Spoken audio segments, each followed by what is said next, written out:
Hello everyone. हमने अभी तक पेपर 2 में एरोमेटिसिटी वाला चैप्टर देख लिया है। ठीक है, अभी हम देखने जा रहे हैं स्टडी ऑफ रिएक्शन मैकेनिज्म, जो कि हमारा सेकंड टॉपिक रहेगा। इसमें अगर हम यूपीएससी और आईएफओएस की बात करें, कोई भी ज़्यादा डिफरेंस नहीं है, बस थोड़ा बहुत जो है सिलेबस को लिखने का तरीका जो है वो आईएफएस वालों का थोड़ा एक्सटेंसिव करके दे दिया है। अदरवाइज़ आप देखोगे जो सीएससी में है वही आईएफओएस में है। चलो ठीक है, तो अब इनका माइक्रो एनालिसिस करते हैं। ठीक है, पहला टॉपिक है अपना आइसोटॉपिक इफेक्ट। आइसोटॉपिक इफेक्ट में अगर हम देखेंगे तो जनरली हमारे पास कंसेप्ट जो पूछा जाता है वो पूछा जाता है प्राइमरी काइनेटिक आइसोटॉप इफेक्ट और सेकेंडरी काइनेटिक आइसोटॉप इफेक्ट। इसके बारे में पूछते हैं, या तो डायरेक्टली क्वेश्चन पूछ लिया जाता है, या फिर अगर हम देखेंगे इसमें पूछा जाता है identification of reactions that shows these two effects. अब ये हो सकता है कि कुछ रिएक्शन में प्राइमरी काइनेटिक आइसोटॉप इफेक्ट लग रहा हो, कुछ में सेकेंडरी काइनेटिक आइसोटॉप इफेक्ट लग रहा हो, तो उसका आइडेंटिफिकेशन करना होता है। फिर हमें आइडेंटिफाई करके उसमें रीजनिंग बतानी होती है किसमें कौन सा क्यों लग रहा है। ठीक है, उसके बाद एक और क्वेश्चन आता है कि जिसमें प्रेडिक्शन करने के लिए बोलते हैं कि मैकेनिज्म का कैसे प्रेडिक्ट करोगी, कैसे मैकेनिज्म ड्रॉ करोगे। इसमें रिएक्शन प्रोफाइल डायग्राम से क्वेश्चन भी पूछा जा सकता है। अभी तक जनरली नहीं पूछा गया है, अभी तक मैकेनिज्म प्रेडिक्ट करने के बाद बारे में ही बात किया गया है। या फिर क्वेश्चन ऐसा पूछा गया है कि दो मैकेनिज्म दिए जाएंगे, बोलेंगे कि कौन सी मैकेनिज्म जो है इस पर्टिकुलर रिएक्शन के लिए फॉलो होगी, और आपको कुछ प्रैक्टिकल डाटा दिया जाएगा, उसके बेसिस पे हमें पता करना होता है। फिर इसमें एक आता है प्रोडक्ट फॉर्मेशन का। ठीक है, आइसोटॉपिक लेबलिंग के साथ। एक इसमें आता है non kinetic use of isotope. तो ये हमारा जो था ये काइनेटिक यूज ऑफ आइसोटॉप था। इसमें हम नॉन काइनेटिक यूज की बात करें, उसमें अपना मान लो कि कोई ग्रुप माइग्रेट कर रहा है किसी रिएक्शन में, तो उसकी माइग्रेशन की टेंडेंसी क्या है। ठीक है, वो कहाँ पे माइग्रेट करेगा, तो इस बारे में पता लगता है हमें। फिर रिएक्शन किस डायरेक्शन में जा रहा है, कितना रिवर्सिबल है, कितना फॉरवर्ड डायरेक्शन में जाएगा, तो उसके रिवर्सिबिलिटी की जो रिएक्शन की जो टेंडेंसी होती है उसके बारे में भी हमें इससे पता लगता है। एक आता है अपना ट्रेसर एक्सपेरिमेंट, जिसमें जो इंटरमीडिएट्स होते हैं वो सिमेट्रिकल है अनसिमेट्रिकल है उसके बारे में पता किया जाता है। उसी के बेसिस पे हम पता लगाते हैं जो कम्प्लीटली कॉन्जुगेशन का जो इफेक्ट आता है। ठीक है, जो कंसेप्ट आता है कम्प्लीटली कॉन्जुगेटेड है या नहीं। तो ये मैं बोलूँगा कि ये ट्रेसर एक्सपेरिमेंट काफ़ी इंपॉर्टेंट है। ये कभी ना कभी पूछा जाएगा, मतलब इस नाम से भी पूछा जा सकता है, या फिर ऐसे कुछ इंटरमीडिएट के बारे में कुछ इन्फॉर्मेशन दे के क्वेश्चन पूछा जा सकता है।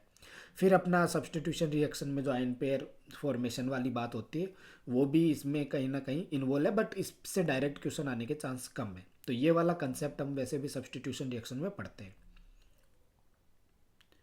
नेक्स्ट टॉपिक है अपना क्रॉसओवर एक्सपेरिमेंट। ठीक है, क्रॉसओवर एक्सपेरिमेंट में डायरेक्टली कुछ एग्जांपल याद रखो, क्योंकि क्या करते हैं डायरेक्टली पूछ लें व्हाट इज क्रॉसओवर एक्सपेरिमेंट और explain with the help of example. तो डायरेक्टली एग्जांपल आना चाहिए, किसी भी एक रिएक्शन या दो रिएक्शन के एग्जांपल याद कर लो। फिर हमें पता होना चाहिए कि नॉर्मल और क्रॉस प्रोडक्ट जो है उनका आइडेंटिफिकेशन कैसे करते हैं, तो उसमें कौन सी जो है मेथड यूज होता है, तो उसमें क्रॉसओवर एक्सपेरिमेंट का यूज किया जाता है। तो इसमें जनरली ये क्वेश्चन जो है थोड़ा ट्रिकी हो सकता है अगर आपको डायरेक्टली क्वेश्चन की लैंग्वेज नहीं समझ आई तो। कभी कभी क्रॉसओवर एक्सपेरिमेंट नाम दे के पूछ लेगा, कभी पूछ लेगा कि नॉर्मल हो या एक एब नॉर्मल प्रोडक्ट बनता है तो उसके बारे में बताओ, या फिर उसमें कैसे उसको स्टडी करोगे। ठीक है, एक और आता है कि इंट्रामोलिकुलर रिएक्शंस जनरली जो होती है उसका प्रूफ पूछा जाता है कि प्रूफ करो कि ये रिएक्शन इंट्रामोलिकुलर होगी विथ एक्सपेरिमेंटल सेटअप। तो उसमें क्रॉसओवर एक्सपेरिमेंट का यूज़ होता है, जैसे क्लेजन रीअरेंजमेंट हो गया या अदर टाइप के जितने भी होते हैं, बेंजिन बेंजिडिन बेंजाइल, ठीक है, वो वाले रीअरेंजमेंट हो गए। ठीक है, इवन जो क्या बोलते हैं बेयर विलीगर ऑक्सीडेशन वाला हो गया, ये वाले जो है, तो नोट्स रेफर करो आप या फिर बुक्स रेफर करो, उसमें से आइडेंटिफाई करो कहाँ कहाँ बुक्स में कौन कौन सी रिएक्शन के लिए क्रॉसओवर एक्सपेरिमेंट करवा रखा है, और वहाँ से एक थोड़ी लिस्ट बना के आप इसको कर सकते हो। अदरवाइज ज़्यादातर क्लेजन रीअरेंजमेंट के बारे में ही पूछा गया है, बट दूसरे रीअरेंजमेंट के बारे में पूछने के चांसेस अब ज़्यादा हो गए हैं। नेक्स्ट टॉपिक आता है इंटरमीडिएट ट्रैपिंग का। इंटरमीडिएट ट्रैपिंग में जनरली क्वेश्चन आता है कि आइडेंटिफाई करो कि इंटरमीडिएट कौन सा है, तो आइडेंटिफिकेशन के लिए कौन से मेथड यूज होंगे, तो उसके लिए क्वेश्चन पूछा जाता है, तो उसमें इंटरमीडिएट ट्रैपिंग का मेथड यूज होता है। इसी में एक आइसोटॉपिक लेबलिंग का भी आता है कि इंटरमीडिएट जो बना उसमें आइसोटॉप कहाँ पे है, उसका भी क्वेश्चन आता है, या प्रोडक्ट में जो है आइसोटॉप की पोजीशन क्या है, तो उसके रिगार्डिंग जो क्वेश्चन आता है वो भी इससे रिलेट हो सकता है। और एक जो है बहुत अच्छा क्वेश्चन जो है यहाँ से बनता है, ठीक है, स्पेक्ट्रोस्कोपी का यूज करके, जिसमें प्रोडक्ट जो सॉरी इंटरमीडिएट जो बनता है उसमें स्पेक्ट्रोस्कोपी का यूज करके बताना होता है, एक्सपेरिमेंट करके, कि इसमें जो है कौन सा जो इंटरमीडिएट बना है, जैसे उसमें आईआर जो इंटरमीडिएट बना उसका आईआर में क्या फ्रिक्वेंसी रहेगा, एनएमआर में वो कितने जो सिग्नल देगा, एनएमआर में भी 1H एनएमआर में 13 कार्बन एनएमआर में कितने देगा।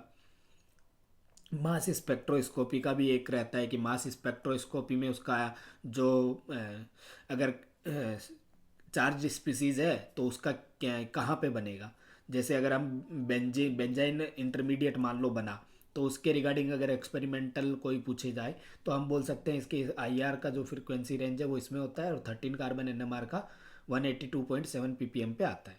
तो ऐसे वाली चीज़ें जब आप लिखते हो तो आपका आंसर जो है वो कंप्लीट लगता है। अदरवाइज अगर आप डायरेक्टली एक्सपेरिमेंटल सेटअप में सिर्फ इंटरमीडिएट ट्रैपिंग का थोड़ा बहुत कुछ बता के आ गए तो आपको क्वेश्चन का जो है वो पूरा मार्क्स नहीं मिलता है। पूरा इन द सेंस कि आपको नियरली अगर मान लो 5 मार्क्स का क्वेश्चन आता है तो उसमें से 3.5 लाने के लिए आपको थोड़ा बहुत ये वाली चीज़ें लिखनी पड़ेगी, वैल्यूज़ है याद रखनी पड़ेगी और लिखनी पड़ेगी।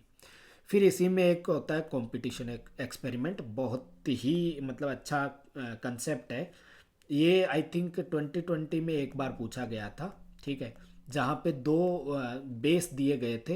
काफ़ी अच्छा क्वेश्चन था वो राइनहार्ड बर्कनर की बुक से लिया गया था। तो वहाँ पे कंपटीशन आई थिंक एक्सपेरिमेंट का यूज हुआ था। तो ऐसा क्वेश्चन पूछा जा सकता है जिसमें दो बेस होंगे, दो बेस में से कौन सा रिएक्ट करेगा नहीं करेगा, तो उसकी प्रोबेबिलिटी क्या रहती है, ऐसे क्वेश्चन पूछे जा सकते हैं। तो ये वाला थोड़ा अच्छे से देख लेना। स्टीरियो केमिस्ट्री का भी एक अपने कंसेप्ट दिया हुआ है, मेथड होता है, लेकिन स्टीरियो केमिस्ट्री तो हम पूरे ऑर्गेनिक केमिस्ट्री में पढ़ते ही पढ़ते हैं, तो इसमें जनरल से कुछ अलग से कुछ करने की ज़रूरत नहीं है। Stereo selective stereo specific reactions कब होती है तो वो पता होना चाहिए, जैसे सब्सटीट्यूशन में कब स्टीरियो स्पेसिफिक होती है, ठीक है, ऑप्टिकली एक्टिव कंपाउंड होगा तो क्या रिएक्ट करके क्या देगा। तो ऐसे वाले क्वेश्चंस जो हैं वो हम ऑलरेडी पढ़ते हैं, तो अलग से इस पे क्वेश्चंस आने के कोई चांस होता नहीं है। एक हमारा जो मास्टर टॉपिक है वो अगर देखोगे तो थर्मोडाइनमिक वर्सेस काइनेटिक कंट्रोल, ये जनरली बहुत बार पूछा गया है, इस पे थोड़ा फोकस रखना, ठीक है। ये वाला काफ़ी अच्छे से क्वेश्चन पूछे जाते हैं। इसमें पहले क्या पूछा जाता है कि आइडेंटिफाई करो कि थर्मोडाइनमिकली कंट्रोल प्रोडक्ट या काइनेटिकली कंट्रोल प्रोडक्ट कौन कौन से हैं इसमें, तो उन दोनों को डिफ्रेंशिएट करना। फिर कि काइनेटिकली कंट्रोल प्रोडक्ट और थर्मोडाइनमिकली कंट्रोल प्रोडक्ट जो बना वो क्यों बना, उसका रीज़न क्या है, कौन सा जो है थर्मोडाइनमिक बना तो उसका क्या रीज़न है, हाई टेम्परेचर होगा तो कौन सा बनेगा, लो टेम्परेचर होगा तो कौन सा बनेगा। तो ये वाले रीजंस और उसका थोड़ा रीजनिंग, ये वाले क्वेश्चन पूछ लेता है। एक एनर्जी प्रोफाइल डायग्राम भी बनाने को मतलब बोल देते हैं कि एनर्जी प्रोफाइल डायग्राम बनाओ, और आजकल हो क्या रहा है, एनर्जी प्रोफाइल डायग्राम तो बनाने के लिए पूछते हैं लेकिन उसमें क्या है, activation energy, Gibbs free energy, enthalpy या इंटरमीडिएट्स या फिर ट्रांजिशन स्टेट, तो इसका यूज करते हुए जो है एनर्जी प्रोफाइल डायग्राम कैसे बनते हैं। तो ये वाले क्वेश्चंस मुझे लगता है कि ये वाला टॉपिक जो है इसमें से क्वेश्चंस आजकल ज़्यादा बन रहे हैं। अगर इसमें देखोगे थर्मोडायनेमिक काइनेटिक कंट्रोल, ये वाले तो है ही आइडेंटिफिकेशन वाला और रीजन वाला, लेकिन इसमें से भी क्वेश्चन बन के आ रहे हैं। वो रीजनिंग वाले क्वेश्चन होते हैं, जनरली आइडेंटिफाई करना थोड़ा मुश्किल हो जाता है क्योंकि ये प्रैक्टिस अगर नहीं कर रखी इनकी तो क्वेश्चन को आंसर करना रियल एग्जाम में थोड़ा टफ हो जाता है। फिर इसी में एक कंसेप्ट आता है 1-2 और 1-4 एडिशन का, तो ये जनरल कंसेप्ट है, ये आपने बहुत बार पढ़ा होगा। अगर आप ग्रिग्नार्ड रिएजेंट और गिलमान रिएजेंट का जब यूज़ करते हैं तो कैसे क्या होता है, तो ये वाले कंसेप्ट पे ही मतलब उसमें भी क्वेश्चन को घुमा के काइनेटिकली और थर्मोडाइनमिकली कंट्रोल्ड प्रोडक्ट के बारे में पूछ लिया जाता है। तो इस कंसेप्ट को साथ में लेके चलना, जब भी 1-2 1-4 का एडिशन वाला कंसेप्ट पढ़ो तो वहाँ पे भी केसीपी और टीसीपी वाला कंसेप्ट पढ़ के रखना। फिर आता है अपना सोर्सेस। ठीक है। सोर्सेज की रिगार्डिंग अगर मैं बोलूँगा तो कैरी एंड सनबर्ग की बुक है, वहाँ से एग्जाम्पल्स पिक करो, ठीक है। उन एग्जाम्पल्स को देखो, उनकी रिएक्शंस को देखो, और वहाँ पे देखो कि काइनेटिक जो है इफेक्ट, जो आइसोटॉप इफेक्ट होता है उसमें, जैसे जो प्राइमरी काइनेटिक आइसोटॉप इफेक्ट वाले एग्जाम्पल्स कौन थे, सेकेंडरी वाले कौन से हैं। फिर मॉडर्न फिजिकल ऑर्गेनिक केमिस्ट्री, ये वाली बुक है एक, जो मैंने अभी ग्रुप में शेयर की है। तो ये थोड़ा इसमें क्वेश्चंस कुछ कुछ अच्छे दे रखे हैं, क्योंकि ये प्रैक्टिकल पर्पज से देखो, इसमें फिजिकल टाइप का मतलब ऑर्गेनिक को कर रखा है, मतलब फिजिकल से कंसेप्ट लेके ऑर्गेनिक को एक्सप्लेन कर रखा है। तो ये प्रैक्टिस के लिए यहाँ से कुछ कंसेप्ट अच्छे अच्छे मिल जाएंगे, जैसे कंपटीशन एक्सपेरिमेंट होता है उसका इसमें थोड़ा अच्छे से दे रखा है। प्राइमरी और सेकेंडरी काइनेटिक आइसोटोप इफेक्ट वो भी अच्छे से दे रखा है। तो यहाँ से प्रैक्टिस के लिए कुछ क्वेश्चंस यहाँ से कर सकते हो। यूपीएससी के पीवाईक्यूज तो हमेशा से वही रहते हैं कि इनका तो करना ही करना है, ठीक है। मेरे नोट्स रेफ़र कर लेना, क्योंकि ये जो टॉपिक है ये जनरली आपको कहीं बुक्स में एक जगह नहीं मिलेगा। तो डायस के नोट्स थे, उनसे ही मैंने अपने नोट्स बनाए, वहाँ से थोड़ा और ब्यूटीफाई करके उसमें चीज़ें की हुई है। तो वहाँ से नोट्स पढ़ोगे तो आपको थोड़ा इजी लगेगा। एक आइसोटोप इफेक्ट का जो टॉपिक है, इस पे एक यूट्यूब पे चैनल है सर्विसेज वॉरशिप, जो मैंने ऑलरेडी आपको बताया था। एरोमेटिसिटी वाला जो हमारा टॉपिक है उसमें भी ये काफ़ी हेल्पफुल है। और यही टॉपिक जो यही चैनल जो है सर्विसेज वॉरशिप, ये आइसोटोप इफेक्ट के लिए भी यूज़फुल है। मतलब इनमें भी ये काइनेटिक वाले और कुछ क्वेश्चंस के आंसर्स और उनको अच्छे से एक्सप्लेन किया हुआ है। फिर एन तिवारी की बुक, ये आजकल बहुत ही अच्छी बुक है, इसको रेफ़र किए बिना आप मतलब नहीं जा सकते इसमें। तो मैं बोलूँगा कि एक प्रैक्टिस के लिए अगर आप देखोगे तो एन तिवारी के जो चैप्टर के एंड में जो क्वेश्चन है, या फिर इनमें जो थ्योरी दे रखी है, आई थिंक वॉल्यूम 1 में दे रखा है सब कुछ। तो वॉल्यूम 1 का जो है इसमें, ये प्रैक्टिस के लिए काफ़ी अच्छी बुक है, ठीक है। इसके बाद मैंने जो भी क्वेश्चंस आए थे वो मैंने यहाँ पे डाल रखे हैं। इसके अलावा मैं एक और चीज़ बोलूँगा आपको इस टॉपिक के लिए। अभी रिसेंटली जो आईएफएस का पेपर हुआ था उसमें टिफ़र का एक क्वेश्चन था, ठीक है। जो टिफ़र एग्ज़ाम होता है उसका एक क्वेश्चन था आई थिंक, या फिर सीएसआईआर नेट का कोई क्वेश्चन था। तो उसका जो क्वेश्चन था वो इन्होंने डायरेक्टली मतलब वहाँ से पिकअप करके क्वेश्चन को यहाँ पे डाल दिया, और उसके लिए कुछ प्राइमरी काइनेटिक या ऐसा ही कुछ था। ये देखो यहाँ पे ये वाला क्वेश्चन जो है, ये वाला। तो ये प्राइमरी काइनेटिक आइसोटोप इफेक्ट वाला जो क्वेश्चन पूछा गया था, एग्जैक्टली 4 ऑप्शन जैसे सीएसआईआर नेट में इनमें देते हैं वैसे ही दिए गए थे। और ये यहाँ पे एक किसी एक पर्टिकुलर रिएक्शन को पता करना था कौन सा शो करेगी प्राइमरी काइनेटिक आइसोटोप इफेक्ट।